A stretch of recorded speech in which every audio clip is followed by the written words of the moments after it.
Alright guys, I have a shop hammer hanging today from a piece of 15-pound test fishing line. Boy, that'd make a pretty good guitar right there. But anyways, I'm going to be shooting it with my Browning Challenger 2 22 pistol as it swings.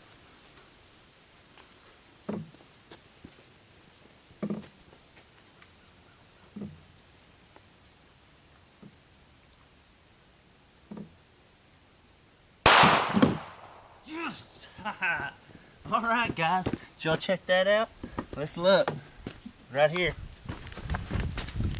Right there it is. About 10 inches up. I shot it as it was swinging back and forth with a 22 pistol. The Browning Challenger 2. Very, very accurate pistol, guys. I recommend it to anybody. So, now maybe I can go fishing with the rest of this. Thanks for watching, guys, and God bless.